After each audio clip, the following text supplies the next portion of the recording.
உள்ள ஹீரோ உட்காந்துருக்கான். வெளியில ஹீரோயினிய ஹீரோடைய அப்பா திட்டினதை இவன் காதுல வாங்கியிருப்பான் போல. அதனால நடந்த எல்லாத்துக்கும் நான் தான் காரணம். நான் தான் அவளுக்கு முன்னாடி போய் நின்னேன். அதுக்கு ஹீரோடைய அப்பாவும், உனக்கு என்ன மூளை குழம்பிடுச்சா? 3 வருஷம் ஆகுது. இன்னும் நம்ம குடும்பத்துக்கு வாரிசு பெத்து குடுக்காம இருக்கா. இவள காப்பாத்த நீ எதுக்கு இந்த மாதிரிலாம் ரிஸ்க் எடுக்கிறேன்னு சொல்லி ஹீரோவை திட்டிட்டு இருக்காரு. எது குடும்பத்துக்கு வாரிசு வேணுமா? எங்க அம்மா கூட ஸ்லிப் பண்ணி என்ன விட்டுட்டு கம்ப்ளீட்டா என்ன இக்னோர் பண்ணிட்டு போனவர் தானே நீங்க. இப்ப மட்டும் உங்களுக்கு பேர குழந்தை கேக்குதான்னு கேட்க, அதை கேட்ட ஹீரோடைய அப்பாவும் கடுப்பாகி அங்கிருந்து வெளியில போயிடுறாரு. அதுக்கப்புறம் ஹீரோயின் கிட்ட, எனக்கு தெரிஞ்சு நீ யாரு கூட எனக்கு சீட் பண்ணிட்டு இருக்கியோ அவன் தான் என்ன குத்திருப்பான்னு நினைக்கிறேன்னு சொல்ல, அப்போ ஹீரோயினும் அது வந்து அந்த பர்சன் நான் தாங்கிறத சொல்ல வரா. உடனே ஹீரோவும், அவன் மட்டும் என் கையில கிடைச்சான், அவன் நாக்க கட் பண்ணி நாய்க்கு போட்டுவன்னு சொல்லி பயங்கரமா கோவப்பட்டுட்டு இருக்கான். இவன் அப்படி கோவப்பட்டு பேசுறத பார்த்த ஹீரோயினும் சொல்ல வந்ததை சொல்லாமலே மறைச்சிடுறா. தென் ஹீரோயினும், அதான் இப்போ நீங்க நல்லா இருக்கீங்கல்ல, நாளைக்கு எனக்கு வேலை இருக்கு, ஆஃபீஸ் போகணும், அதனால நான் இங்கேருந்து கிளம்புறேன்னு சொல்லிட்டு அங்கேருந்து போகலான்னு பார்க்கும்போது அவளை பிடிச்சிருத்து அவ பக்கமா சாச்சிக்கிறான். இப்போ நீ சொன்னதுக்கு என்ன அர்த்தம்? ஒருவேளை நான் செத்து போயிருந்தா நீ பர்மனண்டா அந்த வேன் கூட போயிருப்பதானு கேக்குறான். அதுக்கு ஹீரோயின் ஏதோ சொல்ல வரா. அப்ப கூட அவன் என்ன சொல்ல வராங்கிறத காதுல வாங்காம, என்ன ஆனாலும் சரி, என் சொத்து பத்தெல்லாம் இழந்தாலும் சரி, ஒண்ணு மட்டும் அவனுக்கு நான் விட்டே கொடுக்க மாட்டேன்னு சொல்லிட்டு இருக்கான். சரி சரி, இங்கதான் பெட்டு பெருசா இருக்குல்ல, பேசாம என் கூட இங்கேயே படுத்து தூங்கிக்கோன்னு சொல்றா. இல்ல இல்ல, என்னாலலாம் இங்க தூங்க முடியாது, நான் வீட்டுக்கு போறேன்னு சொல்றா. இங்க பாரு, உன்னாலதான் இன்னைக்கு எனக்கு அடிபட்டிருக்கு, அதனால எனக்கான மெடிசன் நீ தான். சோ நீ இங்கதான் இருந்தாகணும்னு சொல்லிட்டு ரொமான்டிக்கா அவளை பார்த்து கிஸ் பண்ணலான்ட்டு போகும்போது அப்படியே ஹீரோ மயங்கிடுறா. அதுக்கப்புறம் டாக்டர் வந்து செக் பண்ணி பார்த்துட்டு, நீங்க ரொம்ப பயப்பட வேணாம், அவரு கொஞ்சம் எக்ஸைட்டிங் ஆயிட்டாரு, அதனாலதான் அவருக்கு மயக்கம் வந்திருக்கு, ரெஸ்ட் எடுக்கட்டும், நீங்க அவரை டிஸ்டர்ப் பண்ணாம வீட்டுக்கு கிளம்புங்கன்னு சொல்ல ஹீரோயினும் அங்கிருந்து வீட்டுக்கு கிளம்பிடுறா. அப்போ ஹீரோயின் ரோட்ல போயிட்டு இருக்கும் போது அவளை மாஸ்க் போட்டுட்டு யாரோ ஒரு பர்சனை வந்து அவளை ஃபாலோ பண்ணி போறான். அதுக்கப்புறம் வீட்டுல தான் காமிக்கிறாங்க. ஹீரோயினும் வீட்டுக்கு போயிட்டு ஹீரோவை குத்து வந்த அந்த பொண்ணு யாரா இருக்குன்னு சொல்லிட்டு அதை பத்தி யோசிச்சுட்டு இருக்கும் போது இவளுக்கு அந்த ஜியா மேலதான் டவுட் வருது.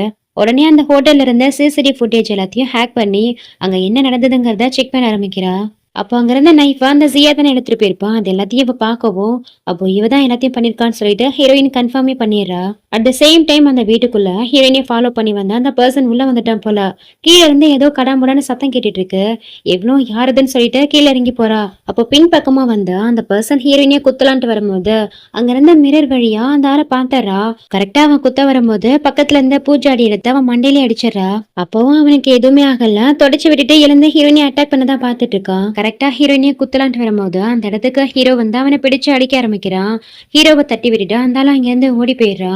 உடனே ஹீரோ கிட்ட போயிட்டு, நீங்க ஹாஸ்பிட்டல்ல தானே ரெஸ்ட்ல இருந்தீங்க, அதுக்குள்ள எதுக்கு வீட்டுக்கு வந்தீங்க கேட்டு அவனை திட்டிட்டு இருக்கா. அது வந்து, உனக்கு ஏதோ அசம்பாவிதம் நடக்கிற மாதிரி நான் கனவு கண்டேன், அதனாலதான் அவனை பார்க்க வீட்டுக்கு வந்தேன். இங்க வந்து பார்த்தா இதெல்லாம் நடந்திருக்கு, அவன் யாருன்னே தெரியல, சீக்கிரமாவே அவனை கண்டுபிடிச்சிருன்னு சொல்லிட்டு இருக்கான். அந்த நிலைமையில கூட ஹீரோனிக்காக ஒரு செயினை வாங்கியிருப்பான் இல்லையா, அதை அவன் பாக்கெட்ல தான் வச்சிருந்திருப்பான். நேத்து நம்மளுடைய வெட்டிங் ஆனிவர்சரி இருந்ததுல, அதுக்கு உனக்கு கிஃப்ட் பண்ணலான்ட்டு இதை வாங்கியிருந்தேன். ஆனா நமக்குள்ள நடந்த அந்த சண்டையில இதை உன்கிட்ட கொடுக்காமலே போயிட்டேன்னு சொல்லிட்டு ஹீரோயின் கிட்ட கொடுக்குறான். எதுக்கு நீங்க இந்த மாதிரிலாம் பண்றீங்க? உங்களுக்கு எதாவது ஆனா என்ன பண்றது? நீங்க மட்டும் செத்து போயிட்டீங்கன்னு வச்சுக்கோங்களா, நான் கண்டிப்பா ரீமேரேஜ் பண்ணிப்பேன்னு சொல்லிட்டு அவனை அப்ப கூட டீஸ் பண்ணிட்டு இருக்கா. எனக்கு தெரியும், எனக்கு உன் மேல நிறையவே நம்பிக்கை இருக்கு, நீ என்ன சொன்னாலும் நான் அதை நம்ப மாட்டேன், நீ அந்த மாதிரி பொண்ணு இல்ல, நீ எனக்கு எந்த துரோகமும் பண்ணிருக்க மாட்டேன்னு எனக்கு நம்பிக்கை இருக்குன்னு சொல்லிட்டு இருக்கா. அட் த சேம் டைம் இன்னொரு பக்கம் இந்த ஜியாவை தான் காமிக்கிறாங்க. அவ தான் ஹீரோயினியை போட்டு தரல ஆள் அனுப்பியிருக்கா போல. அந்த ஆளை கூட்டிட்டு வந்து ஒரு வேலையை கூட உன்னால உருப்படியா செய்ய முடியாதுன்னு சொல்லி அங்கிருந்து அந்த ஆளை இழுத்துட்டு போக சொல்லிட்டு இருக்கா. அதுக்கப்புறம் ஹீரோயின் போட்டோ பார்த்து, என்னடி என்னுடைய சின்ன தங்கச்சி, இந்த தடவை ஏதோ நீ தப்பிச்சிட்ட, ஆனா அடுத்த தடவை என்னுடைய குறையில இருந்து உன்னால யாராலையும் காப்பாற்ற முடியாதுன்னு சொல்லிட்டு இருக்கா. அதுக்கப்புறம் மறுநாள் காலைல தான் காமிக்கிறாங்க. ஹீரோயினும் வேலைக்கு வரா. அப்போ ஹீரோடைய ஆபீஸ்ல ஒர்க் பண்ற மத்த ஒர்க்கர்ஸ் எல்லாம், இவ தானே நேத்து மிஸ்டர் ஜாங்க கொலை பண்ண பார்த்தா, கொஞ்சம் கூட வெக்கமே இல்லாம அவருடைய கம்பெனிக்கே மறுபடியும் வேலைக்கு வந்திருக்கான்னு சொல்லிட்டு ஹீரோயினை பார்த்து காசு பேசிட்டு இருக்காங்க. அப்போ அந்த இடத்துக்கு அந்த பிரான்ச்சோட மேனேஜருமே வந்துடுறாரு. இதுக்கப்புறம் உனக்கு இங்க வேலை இல்ல, உன்னை வேலையை விட்டு தூக்க போறேன்னு சொல்ல, என்ன ரீசனுக்காக என்ன நீங்க ஃபயர் பண்ண நினைக்கிறீங்க, அதுக்கான சரியான ரீசன் எனக்கு வேணும்னு கேட்டுட்டு இருக்கா. அப்பனா உன்னால பேச முடியும்ல, வேலைக்காக பேச முடியாத மாதிரி ஆக்ட் பண்ணியான்னு கேட்டு திட்டிட்டு இருக்காரு.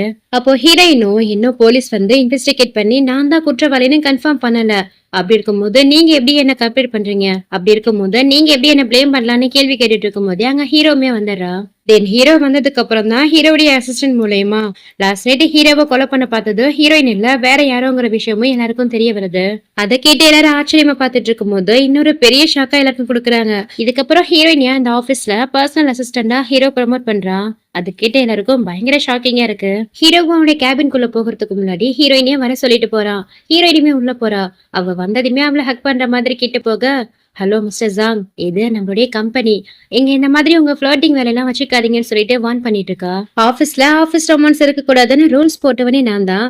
ஆனா எனக்கே இந்த மாதிரினா நான் அந்த ரூல்ஸ பிரேக் பண்ண கூட ரெடியா இருக்கேன்னு சொல்லிட்டு ஹீரோயினை அப்ரோச் பண்ணலான்ட்டு போகும்போது ஹீரோயினும் அமைதியா இருக்கா. அப்ப சடனா ஹீரோயின் கையில இருந்த போனை புடுங்கிக்கிறான். எனக்கு தெரிஞ்சு என்னுடைய போன்ல வைரஸ் ஃபார்ம் ஆயிருக்கும்னு நினைக்கிறேன். நான் என்ன ஏதுன்னு பாத்துட்டு குடுக்குறேன்னு சொல்லிட்டு அங்க இருந்து அவ போனை தூக்கிட்டு போயிடுறான். அட பாவி, இதுக்குதான் என் பக்கத்துல வந்தியான ஹீரோயினும் முறைக்க பாத்துட்டு இருக்கா. நெக்ஸ்ட் ஹீரோடைய ஆபீஸ்ல தான் காமிக்கிறாங்க. ஹீரோனுடைய போனை வெரிபிகேஷன் பண்ண அந்த ஹேக்கரும் அவங்க போன்ல எந்த பிரச்சனையும் இல்லைன்னு சொல்லிட்டு ஹீரோ கிட்ட ஹேண்ட் அவுட் பண்றாரு. மாட்டுவோமா நாங்க அப்படின்ட்டு ஹீரோயினும் தெனாவிட்டா இருக்கும் போது ஒரு பர்சனல் டேட்டாவை அனலைஸ் பண்ணணும்னு சொல்லிட்டு ஹேக்கர் அங்க இருந்து கூட்டிட்டு போறாரு. அச்சச்சோ, நான் தான் அந்த ஹேக்கருங்கிறது மட்டும் தெரிஞ்சா அவ்வளவுதான், என்னை பினிஷ் பண்ணி ஜெயிலுக்கே அனுப்பி வச்சிருவாரு. அதுக்கப்புறம் என்னால வெளியிலே வர முடியாது, அவ்வளவுதான் என் ஜோலி முடிஞ்சதுன்னு சொல்லி பயந்துக்கிட்டே தென் ஹீரோவும் அந்த ஹேக்கரும் அங்க இருந்து போனதுக்கு அப்புறம் ஹீரோடைய லேப்டாப்பை ஓபன் பண்ணி எப்படியாவது தன்னுடைய லேப்டாப்பை ஹேக் பண்ணிடலான்ட்டு ட்ரை பண்ணிட்டு இருக்கா. ஆனா பாஸ்வேர்டை ஹீரோ சேஞ்ச் பண்ணிட்டான் போல. என்னால அதை ஓபன் பண்ணவே முடியல. அதுக்கப்புறம் ஹீரோயினும் எப்படியோ பாஸ்வேர்ட் எல்லாம் போட்டு ஓபன் பண்ணி ஹீரோடைய லேப்டாப்ல இருந்து அவளுடைய லேப்டாப்பை ஹேக் பண்ணிடுறா. இவ லேப்ப இவளுடைய லேப்டாப்பை மட்டும் ஹேக் பண்ணா சந்தேகம் வரும்னு சொல்லிட்டு அங்க இருந்த ஆபீஸ் ஒர்க்கர்ஸ் எல்லாருடைய லேப்டாப்பையும் ஹேக் பண்ண ஆரம்பிச்சிடறா. அதுக்கப்புறம் இந்த ஹேக்கிங் எங்கிருந்து நடக்குதுன்னு பார்க்கும்போது இவருடைய ஆபீஸ் ரூம்ல இருந்தா வருதுன்னு இன்ஃபர்மேஷன் கிடைக்க உடனே அவருடைய ஆபீஸ் ரூமுக்கு தான் கிளம்பி போயிட்டு இருக்கான். அதுக்குள்ளே ஹீரோயினும் இங்க எல்லா வேலையும் முடிச்சுட்டு லேப்டாப்ல தூசி படிஞ்சிருக்குன்னு அதை துடைக்கிற மாதிரி எல்லாம் ஆக்ட் பண்ணிட்டு இருக்கா. ஹீரோ உள்ள வந்து பார்த்துட்டு நீ என்ன பண்றேன்னு ஹீரோயினை கேட்க அது வந்து உங்க லேப்டாப்ல நிறைய தூசு படிஞ்சிருந்தது, அதான் அதை கிளீன் பண்ணிட்டு இருக்கேன்னு சொல்லி சமாளிச்சிடுறா. ஆனா ஹீரோனுடைய இந்த நடவடிக்கையெல்லாம் ஹீரோக்கு சந்தேகத்தை ஏற்படுத்துது. அவகிட்ட வந்து எந்த விஷயத்தையாவது என்கிட்ட இருந்து மறைக்கிறேன்னு கேட்க ஹீரோயினும் நான் என்ன விஷயத்த உங்ககிட்ட இருந்து மறைக்க போறேன்னு சொல்லிட்டு இருக்கும் போது அங்க அந்த ஜியா இருக்கா இல்லையா, அவதான் வந்து நிக்கிறா. உடனே ஹீரோயினும் டேபிள் கடியில ஒளிஞ்சுக்கிறா. ஹீரோ கிட்ட நீங்க தனியா தான் இருக்கீங்களான்னு கேட்க இல்லையே இங்க என்னுடைய அசிஸ்டன்ட் இருக்காங்கன்னு சொல்லிட்டு திரும்பி பார்க்கும்போது ஹீரோயின் கீழே விழுந்துட்டு இருக்கா. இவ என்னடா பண்ணிட்டு இருக்கான்னு பார்த்தா ஹீரோயினும் சத்தம் போடாதீங்கன்னு சொல்லி சைகை காட்டிடுறா. அதனால ஹீரோவும் அவன் இருக்கிறத காட்டிக்காம அமைதியாவே இருக்கா. ஆக்சுவலி ஹீரோ உடம்பு சரியில்லாம ஹாஸ்பிட்டல் அட்மிட் ஆயிருந்தாலையா, அவன் உடம்பு சீக்கிரமாவே சரியாகணும்னு சிக்கன் சூப் எடுத்துட்டு வந்திருக்காளாம். அதையும் இவ அவ கையாலே செஞ்சு எடுத்து வந்திருக்கதா சொல்லி ஹீரோ கிட்ட குடுக்குறா. சரி கொண்டு வந்தீங்க கொடுத்துட்டீங்க கிளம்புங்கன்னு சொல்லும் போது அவளும் அவ ட்ரெஸ் எல்லாம் கொஞ்சம் கழட்டி விட்டுட்டு அவனை செடியூஸ் பண்ணலாம் ட்ரை பண்ணிட்டு இருக்கா. எவ்வளவு தைரியம் தான் என்னுடைய ஹஸ்பண்டே ஸ்டீல் பண்ண பாக்குறான்னு ஹீரோயின் என்ன பண்றானா இவங்க பேசுறதா எல்லாரும் கேக்குற மாதிரி எல்லாருடைய போன்லயும் கனெக்ட் பண்ணி விட்டாரா. அதனால ஆபீஸ்ல இருக்கிறவங்க எல்லாருமே இவங்க பேசிட்டு இருக்கதை கேட்டுட்டு இருக்காங்க. உடனே ஹீரோடைய அசிஸ்டன்டும் நாக் பண்ணி நீங்க பேசுறது வெளியில எல்லாருக்கும் கேக்குதுன்னு சொல்ல ஹீரோ தான் இந்த மாதிரி பண்ணிட்டான்னு நினைச்சு நீங்க என்ன இந்த மாதிரி எல்லாம் பண்றீங்க, எதுக்கு இப்படி பண்ணீங்கன்னு சொல்லிட்டு ஹீரோ பிடிச்சு கத்தி விட்டுட்டு அங்க இருந்து ஓடி போயிடா. அவ அங்கிருந்து போனதுக்கு அப்புறம் ஹீரோவும் ஹீரோயினை பிடிச்சு மடியில குறை வச்சு என்ன அவளை பார்த்து ஜெலஸ் ஆகுறியா, அதனாலதான் இந்த மாதிரி பண்றியான்னு கேட்டு கிண்டல் பண்ணிட்டு இருக்கான். அப்பதான் ஹீரோயினுக்கு ஒரு யோசனை வருது. அவ ஹீரோக்காக சிக்கன் சூப் எடுத்து வந்தாலையா, அதுல அவளுடைய கைரேகை பதிஞ்சிருக்கும். சோ அன்னைக்கு ஹீரோவை குத்த வந்தா அந்த நைஃப்ல இருந்த கைரேகையும் இந்த கைரேகையும் மேட்ச் பண்ணா அவதான் கல்பிரேட்டுங்கிறத கண்டுபிடிச்சலான்னு சொல்லிட்டு அவளுக்கு யோசனை வருது. ஆக்சுவலி அவதான் குத்துனாங்கிறது ஹீரோயினுக்கு நல்லாவே தெரியும். ஆனா சொன்னா யாரும் நம்ப மாட்டாங்க, எவிடன்ஸ் கேட்பாங்க இல்லையா. சோ எவிடன்ஸ கலெக்ட் பண்ண அந்த பாக்ஸை எடுத்துட்டு அங்க இருந்து கிளம்பிடுறா. அதுக்கப்புறம் இந்த ஜியாவை தான் காமிக்கிறாங்க. அவ ஹீரோடைய அந்த ஆபீஸ் ரெஸ்ட் ரூம்ல நின்று பயங்கரமா புலம்பிட்டு இருக்கா. ஹீரோவை விட மாட்டா, அவனை எப்படியாவது நான் அடைஞ்ச தேர்வுன்னு சொல்லிட்டு பேசிட்டு இருக்கும் போது அங்க ஹீரோயின் தான் வரா. அந்த ஜியா ஆல்ரெடி அந்த ஈவெண்ட் நடக்கிற அன்னைக்கு நைஃபை கையில எடுத்திருப்பாளையா, அந்த சிசிடிவி ஃபுட்டேஜ் கூட ஹீரோயின் ஹேக் பண்ணிருப்பாளையா. அந்த வீடியோவை இப்ப போட்டு காட்டி நீ தான் ஹீரோவா, இன்னைக்கு கத்தியால குத்துனங்கிறது எனக்கு நல்லாவே தெரியும்னு சொல்றா. ஆமா இன்னைக்கு நான் தான் ஹீரோவை குத்துனேன், அவனுக்கு இது வேணும் தான், உன்ன மாதிரி ஒருத்திய காப்பாத்த வந்தால அதனாலதான் குத்து வாங்கினான்னு சொல்லிட்டு ரொம்ப திமிரா பேசிட்டு இருக்கா. எவ்வளவு தைரியம் தான் என்கிட்ட எப்படி பேசுவ, உன்னுடைய அந்த ஃபிங்கர் பிரிண்ட் கூட நான் கலெக்ட் பண்ணிட்டேன், இப்பவே நான் போலீஸுக்கு கால் பண்றேன்னு சொல்லிட்டு ஹீரோயினும் போலீஸுக்கு கால் பண்ண ட்ரை பண்ணிட்டு இருக்கா. அப்பதான் இவன் ஹீரோயினை மிரட்ட ஆரம்பிக்கிறா. என்ன நான் இங்க ஹீரோ பார்க்க வந்தா நினைச்சிட்டு இருக்கியா, ஆக்சுவலி நான் உன்னை பார்க்க தான் வந்தேன். என்ன யாருன்னு நினைச்சிட்டு இருக்க, நான் தான் உன்னுடைய ஸ்டெப் சிஸ்டர் டேங்க் ஃபேமிலியை சேர்ந்த டேங்க் சியான்னு சொல்ல ஹீரோயினுக்கு பயங்கர ஷாக்கிங்கா இருக்கு. ஆக்சுவலி இவளுக்கு பதிலா தான் ஹீரோ அவளை மேரேஜ் பண்ணியிருந்திருப்பான். அது மட்டும் இல்லாம ஹீரோயின் ஒரு பிளாஷ்பேக்கையும் நினைச்சு பாக்குறா. ஆக்சுவலி ஹீரோடைய அப்பா இருக்காரு இல்லையா, அவருக்கு 2 வைஃப் இருந்திருப்பாங்க. ஹீரோயின் அம்மா ஒருத்தவங்க, அந்த ஜியாவுடைய அம்மா ஒருத்தவங்க. இந்த ஜியாவுடைய அம்மா இருக்காங்க இல்லையா, அவங்க ரொம்பவே கொடூரமா ஹீரோயின் அம்மாவை பயங்கரமா டார்ச்சர் பண்ணி அந்த வீட்டை விட்டே திறத்தி விட்டுருப்பாங்க. அவங்களுக்கு பயந்த ஹீரோயின் அம்மாவும் சின்ன பிள்ளையா இருந்தா ஹீரோயினை கூட்டிட்டு அந்த வீட்டை விட்டே வெளியில வந்திருப்பாங்க. இப்போ அதெல்லாத்தையும் நினைச்சு பார்த்தா ஹீரோயினும் பயங்கரமா ஷாக் ஆயிடுறா. அப்போ நீ தான் என்னுடைய எல்டர் சிஸ்டரான்னு கேட்க ஆமாடின்னு சொல்லிட்டு வெள்ளத்தனமா சிரிச்சுக்கிட்டே ஹீரோயின் பக்கத்துல வரா. ஹீரோயினுக்கு ஒரு விஷயம் மட்டும் புரியல. ஆமா உனக்கு ஹீரோவை பிடிக்கும்னா அவன் பின்னாடி இந்த அளவுக்கு சுத்துறனா அப்புறம் எதுக்கு நீ மேரேஜ் அன்னைக்கு ஓடி போன, நீ போனதாலதானா ஹீரோ என்ன மேரேஜ் பண்ணிக்கிட்டான்னு கேட்க அதுக்கு அந்த ஜியாவும் அது எல்லாத்துக்கும் காரணமே நீந்தான், உன்னாலதான் நான் அந்த மாதிரி ஓடி போயிட்டேன்னு சொல்ல இப்பதான் ஒரு பிளாஷ்பேக்க காமிக்கிறாங்க. ஆக்சுவலி ஹீரோ இருக்கா இல்லையா, அவன் பிளான் போட்டுதான் ஹீரோயினவே மேரேஜ் பண்ணியிருக்கான். ஃபர்ஸ்ட் ஹீரோயின் ஃபேமிலியோடைய மூத்த பொண்ணு தான் ஹீரோவுக்கு மேரேஜ் பண்ணிக்க சொல்லி பேசியிருந்திருப்பாங்க. அப்பதான் ஹீரோ ஒரு அக்ரிமெண்ட் கொடுத்திருப்பான். அந்த அக்ரிமெண்ட் படி ஹீரோ இருக்கான் இல்லையா, அவன் அந்த ஜியாவை மேரேஜ் பண்ணிக்கிட்டானா அந்த ஜியா அந்த டேங்க் ஃபேமிலியோடைய மொத்த சொத்துக்களையும் கிவ் அப் பண்ணணும். அப்பதான் நான் அவளை மேரேஜ் பண்ணிப்பேன்னு சொல்லிட்டு ஒரு அக்ரிமெண்ட் போட்டிருப்பான். சோ அவ ஓடி போகணும்னு நினைச்சுதான் போட்டிருந்திருப்பான். அவன் நினைச்ச மாதிரியே என்னால சொத்தெல்லாம் விட முடியாதுன்னு சொல்லிட்டு அவளும் அங்கிருந்து ஓடி போயிருந்திருப்பா. அதுக்கப்புறம் தான் உன்னுடைய அக்காவுக்கு பதில் உன்னை மேரேஜ் பண்ணிக்கிறேன்னு சொல்லி ஹீரோயினை மேரேஜ் பண்ணி கூட்டிட்டு வந்திருப்பான். இப்போ அது எல்லாத்தையும் ஹீரோயின் கிட்ட சொல்லிட்டு அந்த ஹீரோ அன்னைக்கு எதுக்காக பண்ணான்னு எனக்கு தெரியாம இருந்தது, இப்பதான் தெரியுது அது எல்லாத்தையும் அவன் உனக்காக தான் பண்ணிருக்கான்னு சொல்லிட்டு பயங்கரமா கோவப்பட்டு கத்திட்டு இருக்கா.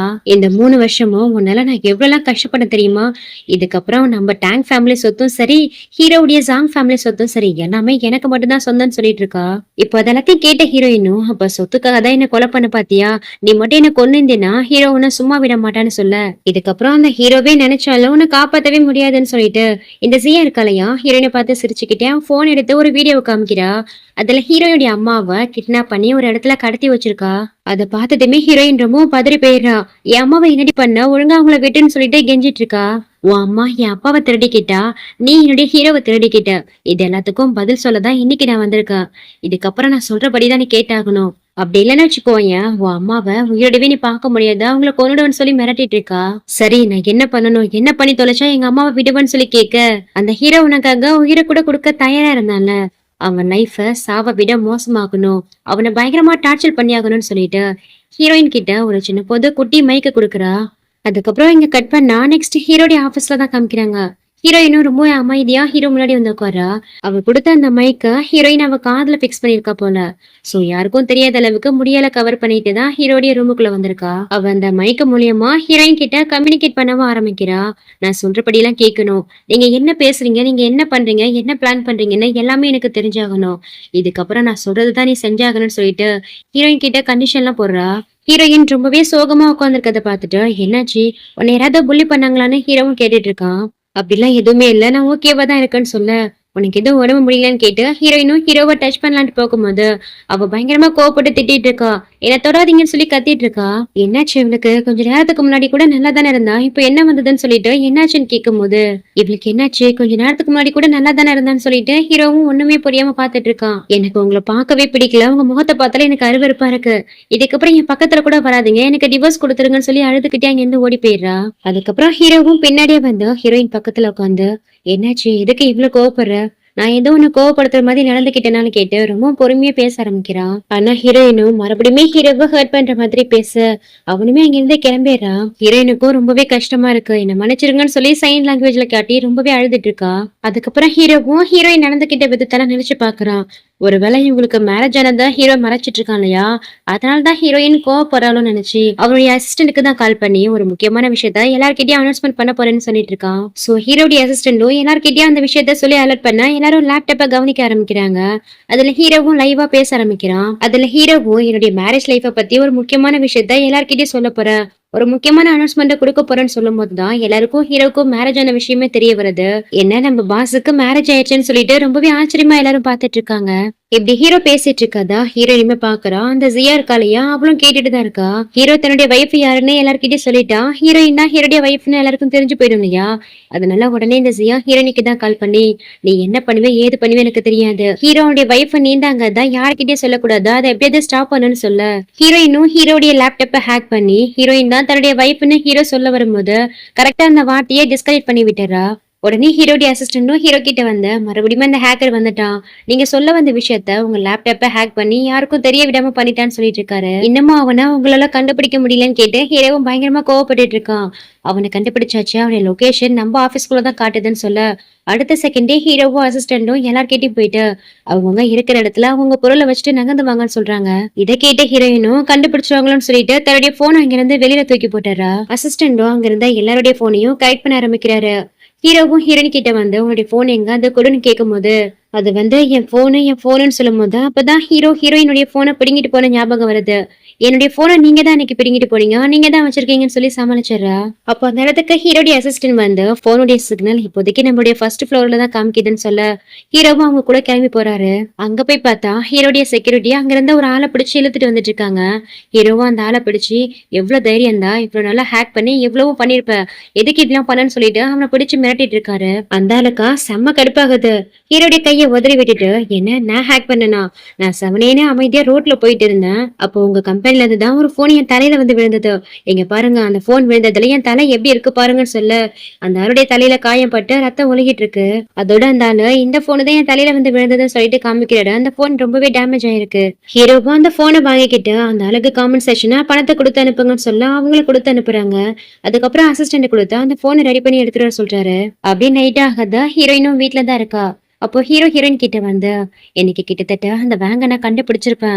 ஆனா லாஸ்ட் மிஸ்ல மிஸ் ஆயிட்டான். அது எப்படின்னே தெரியல. அவன் எப்பெல்லாம் என்கிட்ட இருந்து மிஸ் ஆகுறானோ அந்த இடத்துலலாம் நீ இருக்க.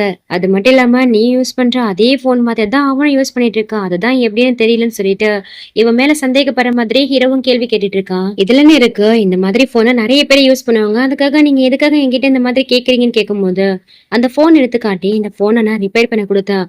அந்த போன் ஃபுல்லாவும் அதிகமா உன்னுடைய போட்டோஸ் தான் இருக்கு.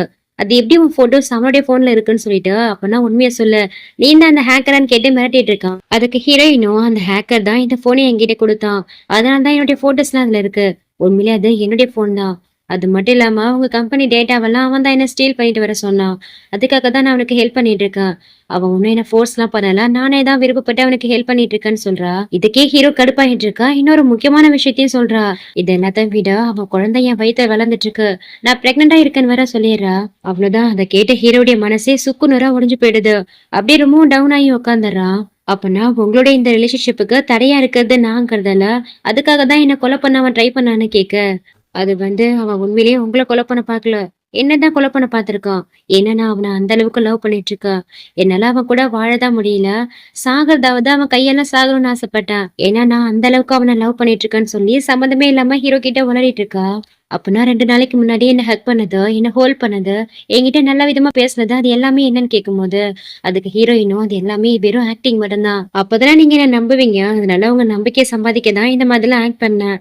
அப்பதான் உங்க ஆபீஸ்க்குள்ள நுழைஞ்சு உங்க லேப்டாப்பை ஹேக் பண்ணி உங்க டேட்டாவெல்லாம் அனலைஸ் பண்ணலாம்னு பார்த்தோம். இதெல்லாம் தெரியாம நீங்க தான் என் மேல லவ்ல விழுந்துட்டீங்கன்னு" சொல்லிட்டு இருக்கா. இவ பேசுறதெல்லாம் கேட்ட ஹீரோவால சுத்தமா முடியல. எதுவுமே பேசாம அமைதியாவே உட்காந்துருக்கான். அப்போ ஹீரோயினும் அங்க இருந்து போகிறதுக்கு முன்னாடி, "இதுக்கப்புறம் நம்ம 2 பேரும் ஒன்னா ஸ்டே பண்ண தேவையில்ல. சீக்கிரமாவே டிவோர்ஸ் பண்ணிக்கலாம். வேணும்னா நீங்க கேட்ட மாதிரியே டிவோர்ஸ் பண்ணதுக்கு காம்பன்சேஷனா நான் உங்களுக்கு 30 மில்லியன் கொடுத்துட்றேன். அது மட்டும் இல்லாம உங்களுக்கு என்ன ஜெயிலுக்கு அனுப்பணும்னு விருப்பம் இருந்தா நான் ஜெயிலுக்கு போக கூட தயாரா இருக்கேன்னு" சொல்றா. அழுதுகிட்டே அவளை பிடிச்சு இழுத்து அப்படியே அவளை ஃபோர்ஸ் பண்ணி கிஸ் பண்ணவும் ஆரம்பிக்கிறான். அதுக்கப்புறம் அவளை ஃபோர்ஸ் பண்ணி வெற்ற முகம் தூக்கிட்டு போயிடுறான். "நீங்க என்ன பண்றீங்க? இந்த மாதிரிலாம் பண்ணீங்கன்னா இன்னுமே எனக்கு உங்களை பிடிக்காம தான் போகும்னு" சொல்லிட்டு ஹீரோயினும் கத்திட்டு இருக்கா. "நீ எனக்கு சொந்தமானவ, என்னுடைய வைஃப். அப்படி இருக்கும்போது வேற ஒருத்தவன மனசுல நினைச்சிட்டு இருக்கல, வேற ஒருத்தவ கூட ஸ்லீப் பண்ணிருக்கல. என்னால அதை தாங்கிக்கவே முடியல, ஏத்துக்கவே முடியலன்னு" சொல்லிட்டு அவளை ஃபோர்ஸ் பண்ண ஆரம்பிக்கிறான். ஹீரோயினும், "நான் உங்களை பெக் பண்ணி கேட்கிறேன், தயவு செஞ்சு என்ன விட்டுருங்கன்னு" சொல்லி அழுதுட்டு இருக்கா. இவ அழுததையுமே அவனால தாங்கிக்கவே முடியல. உன் மனசுல இருக்கிற அந்த ஹேக்கர் இப்போ எங்க இருக்கான்னு கேட்டு அவளை ஃபோர்ஸ் பண்ண ஆரம்பிக்கிறான். இது எல்லாமே இவ்வளவுக்கு கேட்டுட்டு இருக்கலையா. உடனே இந்த ஜியா என்ன சொல்றா, "நீ மட்டும் இப்ப அவன் கூட ஸ்லீப் பண்ணிட்ட, அதுக்கப்புறம் உங்க அம்மா செத்து போயிடுவாங்க. ஒழுங்கா அவனை அவாய்ட் பண்ணுடின்னு" சொல்லிட்டு மிரட்டிட்டு இருக்கா. உடனே ஹீரோயினும் நகர்ந்து போங்கன்னு சொல்லிட்டு ஹீரோ பிடிச்சு நகர்த்தி விட்டுறா. "நீ உண்மையிலேயே பிரெக்னெண்டா இருக்கியான்னு" கேட்க, ஹீரோயினும் ஆமான்னு சொல்ல, அவனால தாங்கிக்கவே முடியல. ரொம்பவே ஃபீல் பண்ணி அழுதுட்டு இருக்கான். அதுக்கப்புறம் ஹீரோ அவன் பாக்கெட்ல இருந்து ஒரு கார்டு எடுத்து ஹீரோயின் கிட்ட நீட்டி, "இதுல 30 மில்லியன் பணம் இருக்கு. இந்த பணத்தை வச்சுட்டு நீயும் உன் குழந்தையும் எங்கேயாவது போயிட்டு சந்தோஷமா இருங்க. இதுக்கப்புறம் என் கண்ணு முன்னாடியே வந்துடாத. என் லைஃப்ல நான் உன்னை பார்க்கவே கூடாதுன்னு" சொல்லிட்டு ஃபீல் பண்ணிட்டு இருக்கா. அவ்வளவுதான். ஹீரோயின் எல்லாம் சுத்தமா முடியல. அதுக்கு மேல அவனாலையும் கண்ட்ரோல் பண்ண முடியல. உடனே ஹீரோ பிடிச்சு இழுத்து இவ அவனை கிஸ் பண்ண ஆரம்பிச்சிடறா. "இங்க இந்த ஜியா என்னாச்சு? எதுக்கு சத்தமே வரல? என்ன பண்ணிட்டு இருக்கேன்னு" கேட்டுட்டு இருக்கா. உடனே ஹீரோயின் கிட்ட இருந்து சத்தம் கேக்குது. ஹீரோயின் ஹீரோ பிடிச்சி பயங்கரமா திட்டிட்டு இருக்கா. ஆகா, 2 பேருக்குள்ளயும் சண்டை ஸ்டார்ட் ஆயிடுச்சுன்னு சொல்லிட்டு இந்த ஜியாவும் இங்க சந்தோஷப்பட்டுட்டு இருக்கா. ஆனா அங்க உண்மையிலேயே என்ன நடக்குதுன்னா 2 பேரும் மாத்தி மாத்தி பயங்கரமா ரொமான்ஸ் பண்ணிட்டு இருக்காங்க. ஹீரோயின் அந்த ஜியா கேட்டுட்டு இருக்கதா ஹீரோ கிட்ட சிக்னல் பண்ணிட்டா போல. அதனால ஹீரோவும் ஹீரோயின் கிட்ட சண்டை போற மாதிரி அவளை ஹக் பண்ணிட்டு உட்காந்துருக்கான். அப்படியே மாறி மாறி 2 பேரும் திட்டிக்கிட்டே ரிலேஷன்ஷிப்லயே இருந்துடுறாங்க. அப்போ ஹீரோயினுக்கு பிளட் ஸ்டெயின்ஸ் இருக்கிறத பார்த்துட்டு ஹீரோ அவளுக்கு மிஸ்கேரேஜ் தான் ஆயிடுச்சுன்னு நினைச்சு டாக்டருக்கு கால் பண்ண பாக்குறான். அப்பதான் ஹீரோயினும், அது மிஸ்கேரேஜ்லாம் இல்ல, உண்மையை சொல்ல போனா நான் பிரெக்னென்டாவே இல்ல, அது மட்டும் இல்லாம இது என்னுடைய ஃபர்ஸ்ட் டைம் சொல்லிட்டு ஹீரோக்கு சேட் பண்ணி காமிக்கிறா. அப்படியே ஹீரோவும் அவன் எதுக்கு உன்னை கண்ட்ரோல் பண்ண நினைக்கிறா, எதுக்காக இதெல்லாம் பண்ணிட்டு இருக்கான்னு கேட்க, அவ என் அம்மாவை கிட்னாப் பண்ணி வச்சிருக்கா, அதனால தான் இந்த மாதிரி ஆக்ட் பண்ணிட்டு இருக்கான்னு சொல்லிட்டு ஹீரோயினும் எழுதி காமிச்சிட்டு இருக்கா. அதுக்கப்புறம் ஹீரோ ஆபீஸ் வந்துடுறான். அவனுடைய அசிஸ்டன்ட் கூப்பிட்டு அந்த ஜியா இருக்கா இல்லையா, அவளை பத்தின மொத்த இன்ஃபர்மேஷனையும் கேதர் பண்ணிட்டு வர சொல்றான். அதுக்கப்புறம் ஹீரோவை பார்க்க அந்த ஜியா வரான்னு தெரியவும் ஆபீஸ்லயும் 2 பேரும் சண்டை போற மாதிரி ஆக்ட் பண்ணிட்டு இருக்காங்க. இதுக்கப்புறம் என்னுடைய ஆபீஸ்ல உனக்கு வேலை இல்ல, சீக்கிரமாவே ரிசைன் பண்ணிட்டு இங்க இருந்து வெளியில போன்னு சொல்லிட்டு ஹீரோவும் அவளை திட்டி விட அவ்வளவு அப்படியே சோகமா இருக்கிற மாதிரி முகத்தை வச்சுட்டு அங்க இருந்து வெளியில போறா. அப்போ ஆப்போசிட்ல அந்த ஜியா தான் உள்ள வரா. வரும்போதே ஹீரோயினை இடிச்சு விட்டுட்டு தான் வரா. அதுக்கப்புறம் ஹீரோ கிட்ட வந்து வளைஞ்சிட்டு பேசிட்டு இருக்கா. அதுவும் ஹீரோயினிய தப்பா சொல்லி ஹீரோவை நல்லா இன்னுமே மூட்டி விட்டுட்டு இருக்கா. உடனே ஹீரோவும், உன்ன மாதிரி ஒரு நல்ல பொண்ணை போயிட்டு மிஸ் பண்ணிட்டேனே, அவளை மேரேஜ் பண்ணிக்கிறதுக்கு பதிலா நான் உன்னையே மேரேஜ் பண்ணிருக்கலாம்னு சொல்லிட்டு இவனும் வளைஞ்சுக்கிட்டே பேச ஆரம்பிக்கிறான். சோ இவன் பண்ற டிராமாவா அவளுமே நம்பிடுறா. பரவாயில்ல, அட்லீஸ்ட் இப்ப வந்து அவளுடைய சுயரூபம் உங்களுக்கு தெரிஞ்சுதேன்னு சொல்லிட்டு ஹீரோவை டச் பண்ணலான்ட்டு போகும்போது டக்குன்னு ஹீரோ கையை எடுத்துக்கிறா. உன்கிட்ட சொல்றதுக்குலாம் என்ன இருக்கு, உனக்கு ஒரு முக்கியமான விஷயத்த சென்ட் பண்ணிருக்கான் பாருன்னு சொல்லிட்டு அவளுடைய போனுக்கு ஒரு மெடிக்கல் ரிப்போர்ட் தான் சென்ட் பண்றான். அதுல ஹீரோவுக்கு ஆண்மை இல்லைங்கிற ஒரு ரிப்போர்ட்டை வாங்கி அவளுக்கு சென்ட் பண்ணிருக்கான். அந்த ரிப்போர்ட்டை பார்த்தா அவளுக்கு பயங்கரமான ஷாக்கு. என்ன சொல்றீங்க, இந்த ரிப்போர்ட் உண்மைதானான்னு கேட்க அவனும் ஆமான்னு சொல்லிட்டு மூஞ்சியை பரிதாபமா வச்சுக்கிறான். ஆனா இதை ட்ரீட் பண்ணி கியூர் பண்ணிடலாமேன்னு சொல்ல, நானே எவ்வளவோ ட்ரை பண்ணிட்டா, என்னால இதை கியூர் பண்ணிக்கவே முடியலன்னு சொல்லிட்டு இருக்கான். இப்படி ஹீரோயின் ஜியா கிட்ட பேச்சு கொடுத்துட்டு இருக்க நேரமா பார்த்தா ஹீரோயின் அவ காதுல இருந்த மைக்கெல்லாம் தூக்கி போட்டுட்டு இந்த ஜியாவுடைய போனை அவ ஆப்ரேட் பண்ண ஆரம்பிச்சிடறா. அப்ப அந்த ஜியாவுக்கு ஒரு கால் வருது. அந்த கால்ல ஜியா மாதிரி ஹீரோயினும் பேச ஆரம்பிக்கிறா. அப்பதான் அவளை பத்தின இன்னொரு இன்ஃபர்மேஷனும் தெரிய வருது. அவ இந்த மாதிரியான வேலைகள் மட்டும் இல்ல, நிறைய ஸ்மக்லிங்லும் பண்ணிட்டு இருக்காளாம். சோ அந்த ஜியாவை கையும் களவுமா பிடிக்க ஒரு பெரிய பிளான பண்ணிட்டு இருக்கா. அந்த ஜியா இந்த மாதிரியான ஸ்மக்லிங் பண்ணிட்டு இருக்காதா ஹீரோக்கும் தெரியப்படுத்த ஹீரோவும் போன் மூலியமா ஹீரோயின் பண்ண டெக்ஸ்ட பார்த்துட்டு அந்த ஜியா அங்க இருந்து போனதுக்கு அப்புறம் ஒரு ஆளு ஸ்மக்லிங் பண்றாங்க, அதை பத்தி உங்ககிட்ட ரிப்போர்ட் பண்ணணும்னு சொல்லிட்டு யார்கிட்டயும் போன்ல பேசிட்டு இருக்கா. அட் த சேம் டைம் இந்த ஜியா இருக்கா இல்லையா, அவ ஹீரோயினை பார்க்க தான் வரா. அதான் நீ சொன்ன மாதிரி நான் எல்லாத்தையும் பண்ணிட்டேன்ல, இப்பயாவது என் அம்மாவை விட்டுன்னு சொல்லிட்டு ஹீரோயின் கேட்க, அவ்வளவு ஈஸியெல்லாம் உன் அம்மாவை ரிலீஸ் பண்ண முடியாது, எனக்கும் ஹீரோக்கும் மேரேஜ் ஆகட்டும், அதுக்கப்புறம் உங்க அம்மாவை விடுறேன்னு சொல்றா. கொஞ்ச நேரத்துக்கு அப்புறம் இந்த ஜியாவுக்கு அவ ஸ்மக்லிங் பண்ணிட்டு இருக்கா இல்லையா, அந்த ஆட்கள் கிட்ட என்ன கால் வருது, நம்மளுடைய ஸ்மக்லிங்க பத்தி போலீஸ் கண்டுபிடிச்சிட்டாங்க, சரக்கு எல்லாத்தையும் அவங்க கைப்பற்றிட்டாங்கன்னு சொல்ல, அதை கேட்டு இவளுக்கு பயங்கர ஷாக்கிங்கா இருக்கு. இந்த இன்ஃபர்மேஷன் எப்படி போலீஸுக்கு தெரிஞ்சதுன்னு கேட்க, அது எங்களுக்கே தெரியல, நாங்க இருக்கக்கூடிய லொகேஷனை உங்களுக்கு மட்டும் தான் நான் ஷேர் பண்ணேன், உங்ககிட்ட மட்டும் தான் சொன்னேன், ஆனா அது எப்படி போலீஸுக்கு லீக் ஆச்சுன்னு தான் எனக்கு தெரியலன்னு சொல்லும்போது, டேய் முட்டாள், நீ எப்ப என்கிட்ட சொன்ன, என்கிட்ட சொல்லவே இல்லைன்னு சொல்லிட்டு இவளும் அவங்க கிட்ட கோவப்பட்டு கத்திட்டு இருக்கா. அதுக்கப்புறம் ஹீரோ கூட சாப்பிட ஒரு ஹோட்டலுக்கு தான் வந்திருக்கா. அங்க அவனுக்கே தெரியாம ட்ரக்ஸ் கலந்த ட்ரிங்க்ஸ் ஹீரோ கிட்ட கொடுக்கலான்னு ட்ரை பண்றா. ஆனா அன்பார்ச்சுனேட்லி இவளுடைய பிளான ஹீரோவுக்கும் ஹீரோயினுக்கும் தெரிஞ்சு ஹீரோயின் வெயிட்ரஸா வந்து அவளுடைய பிளானையே சேஞ்ச் பண்ணிடுறா. அதாவது அவன் மேல ட்ரிங்க்ஸ ஊத்துற மாதிரி ஊத்தி விட்டு ஹீரோக்காக குடுக்க வச்சிருந்த ட்ரிங்க்ஸ மாத்தி வச்சிடறா. அதனால ட்ரக்ஸ் கலந்த அந்த ட்ரிங்க்ஸ் இப்போ இவளே குடிக்கிற மாதிரி ஆகிடுது. இந்த ஜியா அங்க இருக்கிற ஒரு ஹோட்டல் ரூமுக்குள்ள ஹீரோவை கூட்டிட்டு வந்தா, எனக்கு உங்க கூட ஸ்டே பண்ணணும், வாங்க வாங்கன்னு சொல்லி கூப்பிட்டு இருக்கா. ஹீரோயினும் பக்கத்துல தான் நின்னுட்டு இருக்கா. இவ பண்றதெல்லாம் பார்த்துட்டு அவளுக்கு செம்ம கடுப்பாயிட்டு இருக்கு. ஹீரோவும் போதையில இருக்கிற அவகிட்ட ஹீரோவுடைய அம்மாவை காட்டி, இந்த போட்டோல இருக்கிறது யாருன்னு தெரியுமா, இவங்களை எங்க கடத்தி வச்சிருக்கான்னு கேக்குறா. இந்த பப்புல கடந்தா போறா, ஃபர்ஸ்ட் என் கூட வந்து ஸ்லீப் பண்ணுங்கன்னு ஹீரோடைய கையை பிடிச்சு இழுத்துட்டு இருக்கா. ஹீரோனிக்கா அதுக்கு மேல பொறுமை தாங்கல. என் அம்மாவை எங்க வச்சிருக்க, இப்ப சொல்ல போறியா இல்லையான்னு கேட்டு அவ கழுத்தை பிடிச்சு நெருக்க ஆரம்பிச்சிடறா. அப்புறம் ஹீரோ தான் அவளை சமாதானப்படுத்துறான். அதோட அவகிட்ட கொஞ்சம் சாதவா அவங்கள எங்க வச்சிருக்கான்னு கேட்கும் போது அவளும் போதையில வளர ஆரம்பிக்கிறா. பொண்ணுங்களை கடத்தி விக்கிற ஒரு பெரிய மாஃபியா கும்பல், அதாவது ஒரு பெரிய ரவுடி கிட்ட அவங்கள 300 மில்லியனுக்கு வித்துட்டதா சொல்றா. அதை கேட்ட ஹீரோயினும் செம்மையா அழுதுட்டு இருக்கா. அதான் நான் சொல்லிட்டேன்ல, இப்ப எதையும் கூட வாங்க சாங் சொல்லிட்டு ஹீரோடைய கையை பிடிச்சு இழுக்க அவ கன்னத்திலே ஓங்கி அரைஞ்சிடறான். அதுக்கப்புறம் ஹீரோ அவளை வெளியில கூட்டிட்டு வந்த, நீ எதுக்கும் கவலைப்படாத, உன் அம்மாவை காப்பாத்தி உன்கிட்ட கொண்டாந்து ஒப்படைக்கிறது என்னுடைய பொறுப்புன்னு சொல்லிட்டு ஹீரோனிக்கு ப்ராமிஸ் பண்ணி அவளை காம்ப்ரமைஸ் பண்றான். நெக்ஸ்ட் இந்த ஜியாவை தான் காமிக்கிறாங்க. அவளும் போதெல்லாம் தெளிஞ்சு எழுந்து பாக்குறா. அவளுக்கு ஆப்போசிட்ல ஹீரோ தான் நின்று அவன் ட்ரெஸ் எல்லாம் போட்டுட்டு ட்ரெஸ் எல்லாம் அட்ஜஸ்ட் பண்ணிட்டு இருக்கா. அச்சோ மிஸ்டர் ஜாங், எனக்கு எதுவுமே ஞாபகம் இல்ல, நமக்குள்ள ஏதாவது நடந்ததான்னு கேட்டு பயங்கரமா நடிச்ச சீன் போட்டுட்டு இருக்கா. அப்போ ஹீரோவும், நீ ரொம்ப ஒரே பண்ணிக்க தேவையில்ல, நம்ம 2 பேரும் லாஸ்ட் நைட் ஒண்ணா ஸ்லீப் பண்ணிட்டோம். நீ எதுக்கும் கவலைப்படாத. உன்னை மேரேஜ் பண்ணிக்கிறேன். உனக்கு நான் ரெஸ்பான்சிபிலிட்டி எடுத்துக்கிறேன்னு சொல்லிட்டு அவளை நம்ப வைக்க அவகிட்ட ஏத்த மாதிரி பேசிட்டு இருக்கான். நெக்ஸ்ட் ஹீரோடைய ஆபீஸ்ல தான் காமிக்கிறாங்க. இந்த ஜியா ஹீரோடைய ஆபீஸ் தான் வந்திருக்கா. ஆக்சுவலி ஹீரோயினுடைய அம்மாவை கிட்னாப் பண்ணிட்டு வந்த ஒரு ஆள் கிட்ட வித்தா இல்லையா, அந்த ஆள் கிட்ட இருந்து ஆல்ரெடி எவ்வளவோ பணத்தை கடனா வாங்கியிருக்காளாம். அந்த கடனை இன்னுமே அடைக்காம இருக்காளாம். அதனால அந்த பணத்தை கொடுக்க போறியா இல்லையான்னு கேட்டு இவளை மிரட்டிட்டு இருக்கா. அதான் ஆல்ரெடி என்னுடைய ஸ்டெப் மாமி அவங்க கிட்ட வித்துட்டேன்ல, சீக்கிரமாவே மிச்ச பணத்தை கொடுத்துட்றேன். இன்னும் ஒரு வாரத்துல எனக்கும் ஹீரோக்கும் மேரேஜ் ஆக போகுது. மேரேஜ் ஆயிடுச்சுன்னா உங்களுக்கு தர வேண்டிய மொத்த பணத்தையும் உங்களுக்கு கொடுத்துறேன்னு சொல்லிட்டு இருக்கா. இப்படி இவ பேசிட்டு இருக்க எல்லா கான்வெகேஷனையும் ஹீரோயினும் கேட்டுட்டு இருக்கா. எல்லாத்துக்கும் காரணமே அந்த ஹீரோயின் தான். அவ செத்து போனதா ஹீரோ எனக்கு கிடைப்பான்னு சொல்லிட்டு காருக்குள்ள உட்காந்து பயங்கரமா கோவப்பட்டு இருக்கும் போது அந்த கிட்னாப்பர் இருக்கான் இல்லையா, அந்த ஸ்மக்லிங் கூட்டத்துடைய தலைவன், அவன்கிட்ட இருந்து இவளுக்கு கால் வருது. நான் சொன்ன பணத்தை அரேஞ்ச் பண்ணிட்டேன், எனக்கு தர வேண்டிய பணத்தை எப்ப தரப்போறேன்னு கேட்டேன். மறுபடியும் அவளுக்கு கால் பண்றான். அதுக்கு இந்த ஜியாவும் நீ கேட்ட பணத்தை தரேன், அதுக்கு மேல 1 மில்லியன் சேர்த்தும் தரேன். எனக்கு தேவை அந்த ஹீரோயின் சாகணும். அவளை நீ கிட்னாப் பண்ணிட்டு போயிட்டு அவளை எதை வேணாலும் பண்ணிக்கோ. அவளை பயங்கரமா டார்ச்சர் பண்ண சொல்றா. மறுநாளே ஹீரோயின் ரோட்ல தனியா நடந்து வந்துட்டு இருக்கும் போது அவங்க அம்மா இவளை கூப்பிடுற மாதிரி சத்தம் கேக்குது. அம்மா நீங்க எங்க இருக்கீங்கன்னு சொல்லிட்டு அந்த சத்தம் வர பக்கமா திரும்பி வந்துட்டு இருக்கா. உடனே அவளுக்கு பின்பக்கமா வந்த ஒரு வண்டியில இருந்து சில ஆட்கள் எல்லாம் இறங்கி வந்து ஹீரோயின் அங்க இருந்து கிட்னாப் பண்ணிட்டு கூட்டிட்டு போயிடுறாங்க. இவ இப்படி இங்க கிட்னாப் ஆன விஷயம் ஹீரோக்குமே தெரிய வருது. ஆக்சுவலி வேணும்னு தான் ஹீரோயின் அவங்க கிட்ட மாட்டிருப்பா. ஹீரோயின் இவங்களுடைய 3rd ஆனிவர்சரிக்காக ஒரு நெக்லஸ கிஃப்டா கொடுத்துருப்பான் இல்லையா, அதுல ட்ராக்கிங் டிவைஸ் இருக்கு போல. அந்த டிவைஸ் யூஸ் பண்ணி ஹீரோ இவங்களை ட்ராக் பண்ணி வந்துட்டு இருக்கான். இவங்க கெஸ் பண்ண மாதிரியே ஹீரோயினியா அவங்க அம்மா கிட்ட தான் கூட்டிட்டு போயிட்டு அடிச்சு வைக்கணும்னு அந்த ரவுடிங்களும் பேசிட்டு இருக்கானுங்க. இவங்க நினைச்ச மாதிரி பிளானும் போயிட்டு இருக்கு. சீக்கிரமாவே ஹீரோயின் இருக்கிற இடத்தையும் அவங்க அம்மா இருக்கிற இடத்தையும் கண்டுபிடிச்சலான்ட்டு ஹீரோ ஃபாஸ்டா வந்துட்டு இருக்கான். திடீர்னு ஹீரோயின் போன காரு ஸ்டாப் ஆகுது. என்னன்னு பார்த்தா அவங்க காரு பஞ்சர் ஆயிடுச்சு போல.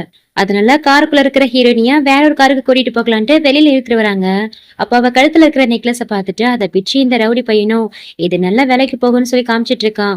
அதுக்கு இன்னொரு ரவுடியும் இது இப்ப முக்கியமா பாஸுக்கு தெரிஞ்சா நம்மள கொன்னே போட்டு வரேன்னு சொல்லிட்டு அந்த நெக்லஸ அங்கேயே தூக்கி போட்டுட்டு ஹீரோயினியா வேற ஒரு கார்ல கிட்னாப் பண்ணி கூட்டிட்டு போறாங்க. சோ ட்ராக் பண்ணி வந்த ஹீரோவும் இந்த இடத்துல தானே லொகேஷன் கட் ஆயிருக்குன்னு சொல்லிட்டு அந்த இடத்த தேடி பார்க்கும்போது அந்த நெக்லஸ் கீழே கிடந்து அவனுக்கு கிடைக்குது. ஹீரோவுக்கு ரொம்பவே பயமாகுது. சீக்கிரமாவே ஹீரோயினை கண்டுபிடிச்சாகணும், தேடுங்கன்னு சொல்லிட்டு கிளம்பிட்டு இருக்கான். இங்க கட் பண்ணா நெக்ஸ்ட் ஹீரோயின் அம்மாவை கடத்தி வச்சிருக்கிற அந்த பிளேஸ்ல தான் காமிக்கிறாங்க. அவங்களுக்கு ஒழுங்கா சாப்பாடு கூட கொடுக்கல போல இருக்கு. அவங்களுக்கு ரொம்பவும் பசிக்குது, கொஞ்சமாவது சாப்பாடு கொடுங்கப்பான்னு சொல்லி கெஞ்சிட்டு இருக்காங்க. நீயே சாங்க போற, உனக்கு சாப்பாடு தான் வேணுமா? நீ மட்டும் இல்ல உன் கூட சேர்ந்து உன் பொண்ணுமே சாங்க போறான்னு சொல்லிட்டு இருக்கும் போது அங்க ஹீரோயினுமே கடத்தி கூட்டிட்டு வராங்க. ஒரு வழியா ஹீரோயினுக்கு அவங்க அம்மாவை பார்த்துட்டு அவங்க அம்மா கிட்ட வந்துட்டோங்கிற சந்தோஷம் இருந்தாலும் இப்படி 2 பேரும் வந்து தொக்கா மாட்டிக்கிட்டோமேன்னு சொல்லிட்டு ஃபீல் பண்ண ஆரம்பிக்கிறா. இந்த கிட்னாப்பர்ஸும் 2 பேரையும் கொல்றதுக்கு கத்தியை எடுத்துட்டு பக்கத்துல வராங்க. ஹீரோயினா அவங்க கிட்ட என்ன வேலை பண்ணிக்கோங்க, எங்க அம்மாவை விட்டுருங்கன்னு சொல்லி கெஞ்சிட்டு இருக்கா. அதுக்கு ஹீரோயின் அம்மாவும் அவ சொல்றதெல்லாம் கேட்காதீங்க, என்ன வேணாலும் பண்ணிக்கோங்க, அவளை விட்டுருங்கன்னு சொல்லி மாறி மாறி கெஞ்சிட்டு இருக்காங்க. அப்போ அந்த இடத்தோடைய ஹெட்டுமே அந்த இடத்துக்குள்ள வரா. அவங்க கிட்ட ஹீரோயின் எனக்கு தெரியும் அந்த ஜியா உங்களுக்கு நிறையவே பணம் கொடுத்துதான் என்ன கிட்னாப் பண்ண சொல்லியிருக்கான்னு. ஆனா நான் ஹீரோடைய வைஃப், அவளை விடவும் பணம் என்கிட்ட நிறையவே இருக்கு. நான் ஹீரோ கிட்ட சொல்லி உங்களுக்கு எவ்வளவு வேணுமோ பணம் வாங்கி தரேன், எங்களை விட்டுருங்கன்னு சொல்லிட்டு கெஞ்சிட்டு இருக்கா. அதுக்கு அந்த ஹெட்டும் கொஞ்சம் யோசிக்கிறான். நீ சொல்றது உண்மையான்னு கேட்க, நான் சொல்றது உண்மைதான், ஹீரோக்கு என்ன ரொம்பவே பிடிக்கும், நான் அவருடைய வைஃப், உங்க போனை மட்டும் கொடுங்க, நான் ஹீரோக்கு கால் பண்ணி உங்களுக்கு எவ்வளவு பணம் வேணுமோ அந்த பணத்தை நான் வாங்கி கொடுத்துறேன்னு சொல்லிட்டு அவங்க கிட்ட டீல் பேசுறா. அதுக்கு அந்த ஹெட்டும் ஒருவேளை நாளைக்கு ஹீரோ கண்டுபிடிச்சிட்டா எங்களை ஏதாவது பண்ணிட்டா நாங்க என்ன பண்றதுன்னு கேட்க, அதுக்கு நீங்க பேசுற மாதிரி பேச வேணாம், நான் வேற மாதிரி பேசுறேன்னு சொல்லிட்டு அவங்க போனை வாங்கி இதுக்கு முன்னாடி ஹேக்கர் பேசுவான் இல்லையா அதே மாதிரி பேச ஆரம்பிக்கிறா. அதாவது ஹேக்கர் இவங்களை கடத்தி வச்சிருக்க மாதிரியும் வைஃபை நான் வேணும்னா அதுக்கு 10 பில்லியன் பணம் வேணும்னு கேட்டு மிரட்டிட்டு இருக்கா. சோ ஹீரோவோ நான் 10 பில்லியன் பணத்தோட வரேன், என் வைஃபை எதுவும் பண்ணிடாதான்னு சொல்லிட்டு அவன் டீலுக்கு ஓகே சொல்றான்.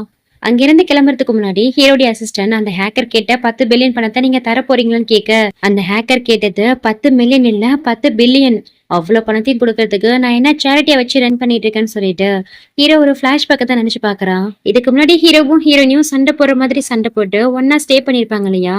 அன்னைக்கு ஹீரோயின் தூங்குனதுக்கு அப்புறம் ஹீரோயினுடைய போன் எடுத்து ஹீரோ செக் பண்ணி பார்த்திருப்பான். அந்த ஹேக்கருக்கு இவளுக்கு என்ன சம்பந்தம், அவன் யாருங்கிறத. அப்பதான் ஹீரோயின் தான் அந்த ஹேக்கர் இவ்வளவு நாளா தன்னை ஏமாத்தி இருந்தாங்கிற விஷயம் தெரிய வந்திருக்கும். அடி பாவி, அப்போது நீ தானு சொல்லிட்டு ஹீரோ அப்பவே அவளை ஹக் பண்ணி சிரிச்சுட்டு இருந்திருப்பான். அதுக்கப்புறம் ஹீரோ அப்பாயின்மெண்ட் பண்ண அந்த ஹேக்கர், இதுக்கப்புறம் அந்த ஹேக்கர் கிட்ட இருந்து உங்களுக்கு கால் வந்தா அந்த ஐடியா நம்ம ரீசெட் பண்ணிடலாம். அதுக்கான ஆப்ப உங்க போன்ல இன்ஸ்டால் பண்ணிருக்கேன்னு சொல்லியிருப்பானுங்க. இப்போ அந்த விஷயம் ஞாபகம் வரவும் அந்த ஐடியா ட்ராக் பண்ணி பாக்குறான். சோ ஹீரோயின் அந்த ஐடியில இருந்து எங்க பேசினாங்கிற விஷயமும் தெரிய வர ஹீரோ அவ இருக்கிற இடத்தையும் கண்டுபிடிச்சிடறான். ரொம்ப நேரம் ஆகியும் ஹீரோ வராம இருக்கவும் எங்க கிட்ட நீ என்ன பொய் சொன்னேன்னு கேட்டு அந்த ரவுடி பசங்களும் ஹீரோயினை அட்டாக் பண்ணலான்ட்டு வரும்போது கரெக்டா அந்த இடத்துக்கு ஹீரோவும் ஹீரோடைய ஆட்களுமே வந்துடுறாங்க. அப்புறம் என்ன ஹீரோடைய ஆட்கள் அவங்க எல்லாரையும் அடிச்சு லாக் பண்ணிட்டு ஹீரோயினை காப்பாத்திடுறாங்க. இந்த ரவுடி இருக்கான் இல்லையா அவனுமே இது எல்லாத்துக்கும் அந்த ஜியா தான் காரணம், அவ சொல்லிதான் நான் இது எல்லாத்தையும் பண்ணேன்னு சொல்லிட்டு வாக்குமூலமா கொடுத்துட்றான். நெக்ஸ்ட் இந்த ஜியாவை தான் காமிக்கிறாங்க. ஹீரோவுக்கும் அவளுக்கும் என்கேஜ்மெண்ட் நடக்க போகுதுங்கிற சந்தோஷத்துல பயங்கர ஹாப்பியா ஹீரோடைய ஸ்டெப் மாம் கிட்ட தான் பேசிட்டு இருக்கா. அந்த இடத்துக்கு ஹீரோடைய அப்பாவுமே வராரு. அவருக்குமே இவ மருமகளா வர போறதுல ரொம்பவே சந்தோஷம் தானா. இவ ஹீரோவை மேரேஜ் பண்ணிக்க போகிறதால வெட்டிங் கிஃப்டா 30 பில்லியன் பணம் தரதாகவும் அவங்க கம்பெனில 20% ஷேரை இவளுக்கு கொடுக்க போகிறதாகவும் சொல்லி அதுக்கான ஃபைலுமே அவகிட்ட கொடுக்க அதை பார்த்து அவளுக்கு பயங்கர ஹாப்பி ஆயிடுது. ஃபைனலா நம்ம நினைச்சது நடந்துச்சுன்னு சொல்லிட்டு ரொம்பவே சந்தோஷத்துல இருக்கா. அது மட்டும் இல்லாம அவங்களுக்கு இவன் ரிட்டன் கிஃப்டா என்ன கொடுக்கறான்னா, நீங்க நினைச்ச மாதிரியே நான் பிரெக்னென்ட் ஆயிட்டேன்னு சொல்லிட்டு ஒரு டெஸ்ட் கிட் எடுத்து அவங்க கிட்ட கொடுக்கறா. ஒரு வழியா எங்க ஃபேமிலிக்கு வாரிசு வந்துச்சுன்னு சொல்லிட்டு அவங்களுமே சந்தோஷப்பட்டுட்டு இருக்கும் போது அந்த இடத்துக்கு ஹீரோ தான் வந்துட்டு இருக்கான். ஃபைனலா ஹீரோமே வந்துட்டாரு. சீக்கிரமாவே எங்களோட என்கேஜ்மெண்ட் ஸ்டார்ட் ஆக போகுதுன்னு சொல்லிட்டு இருக்கும் போது அதுக்குள்ள என்ன அவசரம், உனக்காக ஒரு கிஃப்ட நான் ப்ரிப்பேர் பண்ணி எடுத்துட்டு வந்திருக்கேன்னு சொல்லிட்டு ஏதோ ஒரு பாக்ஸ தூக்கிட்டு வர சொல்றான். அவங்களுமே அந்த பாக்ஸ தூக்கிட்டு வராங்க. அதை மூடி கொண்டு வந்ததல்ல அது என்ன கிஃப்டா இருக்குன்னு சொல்லிட்டு இவளும் பயங்கர ஈகரா போயிட்டு அதை ஓபன் பண்ணி பார்த்தா அதுல அந்த ஹெட் இருக்கான் இல்லையா அவன் தான் அடிச்சு பார்சல் பண்ணி எடுத்துட்டு வந்திருக்கான் ஹீரோ. அவனை பார்த்ததுமே இவன் செம்மையா பயந்து போயிடா. யார் இவன், எதுக்காக இவன் நீங்க கூட்டிட்டு வந்திருக்கீங்கன்னு எதுவுமே தெரியாத மாதிரி கேட்டுட்டு இருக்கா. இவனை நிஜமாலுமே உனக்கு யாருன்னு தெரியல, உனக்கு பணம் கொடுத்து அவனுடைய கிரெடிட்டர்னு சொல்ல எல்லாருக்கும் பயங்கரமான ஷாக்கிங்கா இருக்கு. ஹீரோடைய அப்பா கூட இந்த மாதிரி ஈவெண்ட்ல எதுக்கு தேவையில்லாம பிரச்சனை பண்றேன்னு ஹீரோவை தான் திட்டிட்டு இருக்காரு. எதுக்கு பிரச்சனை பண்றேன்னு இப்பவே உங்களுக்கு தெரிஞ்சுன்னு சொல்லிட்டு தண்ணி எடுத்து அந்த ஆளுடைய மூஞ்சில ஊத்த அந்த ரவுடியுமே எழுந்துடுறான். அந்த ஆளு எழுந்ததுமே இவளை பிடிச்சிக்கிறான். அந்த ஜியா கிட்ட பணம் கேட்டு பயங்கரமா திட்டிட்டு இருக்கான். அது மட்டும் இல்லாம நீ சொல்லித்தானே இதெல்லாத்தையும் நான் பண்ணா, இப்படி என்ன மாட்டி விட்டுட்டு நீ மட்டும் எஸ்கேப் ஆக பாக்குறியான்னு கேட்டு எல்லா உண்மையும் எல்லாரும் முன்னாடியும் உளறிடுறான். எவ்வளவு முடிஞ்ச வரைக்கும் இவன் யாருன்னே தெரியாது, இவன் பொய் சொல்றான் நம்பாதீங்கன்னு சொல்லிட்டு இருக்கா. அப்போ அந்த இடத்துக்கு ஹீரோடைய அம்மாவும் ஹீரோயினுமே வந்துட்டு இருக்காங்க. இந்த சியாவும் ஹீரோடைய அம்மா அப்பாவை கிட்ட போயிட்டு உங்க பையன் என்ன அசிங்கப்படுத்தணும்னே பண்ணிட்டு இருக்காரு, நீங்களே கேளுங்கன்னு சொல்லிட்டு அழுது நாடகம் ஆடிட்டு இருக்கா. உடனே ஹீரோடைய அப்பாவும் இது எல்லாத்துக்கும் இந்த ஹீரோயின் தான் காரணம்னு சொல்லிட்டு ஹீரோயினை பயங்கரமா திட்டிட்டு இருக்காரு. அவளை அடிக்கவும் போறாரு. அப்போ ஹீரோ அவரை ஸ்டாப் பண்ணி இந்த வீட்டுக்கு அவ மருமகளா வந்ததுல இருந்து ஒரு நாள் கூட அவளை மருமகளா நீங்க நடத்தினதே கிடையாது, ஆனா இதுக்கப்புறம் நீங்க அவளை டம்ப் பண்ண நான் விட மாட்டேன்னு சொல்லிட்டு இந்த ஜியாவுக்கு எதிராக கரெக்ட் பண்ணாலையா அந்த எவிடன்ஸ் எல்லாம் அவங்க கிட்ட கொடுக்க அவங்களும் அது எல்லாத்தையும் வாங்கி பார்த்துட்டு அப்போ நீ ஒரு ஸ்மக்லரா, எவ்வளவு பெரிய கேடியா இருந்துட்டு எங்களையும் ஏமாத்த பாத்தியான்னு சொல்லிட்டு அந்த ஜியாவை பிடிச்சு திட்டிட்டு இருக்காங்க. ஃபைனலா இந்த ஜியாவுடைய சுயரூபமும் எல்லாருக்குமே எக்ஸ்போஸ் ஆயிடுது. அசிங்க தாங்க முடியாத இந்த ஜியாவும் பக்கத்துல இருந்த நைஃப் எடுத்து ஹீரோயினை குத்தலான்ட்டு வரும்போது ஹீரோயின் அவ கையை பிடிச்சு ஸ்டாப் பண்ணி அவளை கீழே தள்ளி விட்டுறா. அவங்க செய்யக்கூடிய அவங்க செயலுக்கான கர்மாவை கண்டிப்பா அவங்க அனுபவிச்சுதான் ஆகணும்னு சொல்லிட்டு ஹீரோயினா அவளை சிஸ்டர்னு சொல்லி கூப்பிடவும் ஹீரோடைய பேரண்ட்ஸுக்கு இப்பதான் அவ டேங்க் ஃபேமிலி சேர்ந்தவா ஹீரோயினுடைய சிஸ்டருங்கிறது தெரிய வருது. அப்போ இது கூட பொய்யா, நீ தான் மேரேஜ் அன்னைக்கு ஓடி போனா ஹீரோடைய சிஸ்டரான்னு கேட்டு அவளை திட்டிட்டு இருக்காங்க. ஹீரோடைய அம்மாவும் அவளை போட்டு அடி அடின்னு அடிச்சு அங்க இருந்த கார்ட்ஸ் கூப்பிட்டு அவளை இழுத்துட்டு போக சொல்லிட அதுக்கப்புறம் அங்க இருந்த கார்ட்ஸ் அவளை போலீஸ் கிட்ட ஹேண்டில் பண்ண அங்க இருந்து இழுத்துட்டு போயிடுறாங்க. இவ்வளவு நடந்தும் எதுக்கடா இவ்வளவு டிவோர்ஸ் பண்ணாம வச்சிருக்கா, முதல்ல இவ்வளவு டிவோர்ஸ் பண்ணி கழுத்து பிடிச்சி வெளியில தள்ளுன்னு சொல்லிட்டு திட்டிட்டு இருக்காரு. என்னால முடியாது, என் வைஃப் தான் எனக்கு முக்கியம்னு சொல்லிட்டு ஹீரோவும் பயங்கர ஸ்டப்பனா இருக்கான். அப்பனா அவன் கூட சேர்ந்து நீயுமே இங்க இருந்து வெளியில போக வேண்டியதான்னு சொல்லிட்டு ஹீரோனே வெளியில பிடிச்சு தள்ளுங்கன்னு சொல்லும் போது அப்பதான் ஹீரோ ஒரு நோட்டிபிகேஷன் அவருடைய போனுக்கு சென்ட் பண்றான். அதுல ஹீரோடைய மொத்த சொத்துக்களையும் ஹீரோயின் பேருக்கு எழுதி வச்சிருக்கான். சோ இப்போதைக்கு நம்ம கம்பெனியோட அதிகப்படியான ஷேர்ஸ் இப்போ ஹீரோயின் பேர்ல தான் இருக்கு. உங்களால அவளை எதுவுமே பண்ண முடியாதுன்னு சொல்லிட்டு அவங்க அப்பாவுக்கே செக் வச்சிடறா. நீ இந்த மாதிரிலாம் பண்றதுக்கு தான் நான் உன்னை வளர்த்தனா, நன்றி கெட்டவனே, நீ எல்லாம் எனக்கு மகனாடான்னு கேட்டு ஹீரோவை திட்டிட்டு இருக்காரு. அதுக்கு ஹீரோவும் நீங்க என் அம்மாவை என்னைக்கு கைவிட்டுட்டு போனீங்களோ அன்னைக்கே உங்க பையன் செத்து போயிட்டான், நான் இப்போ வரைக்கும் அனாதையா தான் வாழ்ந்துட்டு இருக்கேன், ஆனா கவலைப்படாதீங்க, நீங்க என்ன கைவிட்ட மாதிரி உங்களுடைய வயசான காலத்துல நான் உங்களை கைவிட மாட்டேன், உங்களுடைய வயசான காலத்துல கண்டிப்பா உங்களை பாத்துப்பேன்னு சொல்லிட்டு அங்க இருந்த கார்ட்ஸ் கூப்பிட்டு அவங்க அம்மாவையும் அவங்க அப்பாவையும் இழுத்துட்டு போக சொல்லிடுறான். ஃபைனலா ஹீரோவும் ஹீரோனி கிட்ட நான் சின்ன பிள்ளையா இருக்கும் போது எனக்காக பன் அன்னைக்கு கொடுத்திய ஞாபகம் இருக்கான்னு கேட்டு இவங்களுடைய அந்த சைல்ட்ஹுட் ஃப்ரெண்ட்ஷிப்பை ஹீரோனிக்கு ஞாபகப்படுத்துறான். அவளுக்குமே ஞாபகம் வந்துருது. அப்புறம் எதுக்காக இவ்வளவு நாளா என்ன வெறுக்கிற மாதிரிலாம் ஆக்ட் பண்ணீங்கன்னு கேட்க அது என்னுடைய காதல உங்ககிட்ட எப்படி வெளிப்படுத்துறதுன்னு தெரியல, அதனாலதான் இப்படி கொஞ்சம் முரட்டுத்தனமா நடந்துகிட்டேன். உன்னை என் கூடயே வச்சுக்க எனக்கு வேற வழியே தெரியாம தான் இந்த மாதிரி உன்கிட்ட கடுமையா நடந்துகிட்டேன்னு சொல்லிட்டு அவகிட்ட சாரி கேட்டு ப்ரப்போஸ் பண்றான். அவளும் அவனுடைய ப்ரப்போசல அக்செப்ட் பண்ணிக்க அவ கையில வெட்டிங் ரிங்க போட்டு விட்டு எல்லாரும் முன்னாடி ஹீரோயின் தான் தன்னுடைய வைஃப்னு ரிவீல் பண்ண இப்படியே ஒரு சூப்பரான எண்டிங்கோட இந்த ட்ராமா கம்ப்ளீட் ஆகுது. ஐம் ஷூர் கண்டிப்பா உங்களுக்கு இந்த ட்ராமா ரொம்பவே பிடிச்சிருக்கும்னு நினைக்கிறேன். பிடிச்சிருந்தா மறக்காம லைக் பண்ணி ஷேர் பண்ணுங்க, ஹைப் பண்ணுங்க. அதோட இந்த ட்ராமா எப்படி இருந்ததுன்னு மறக்காம கமெண்ட் பண்ணுங்க. தேங்க்யூ.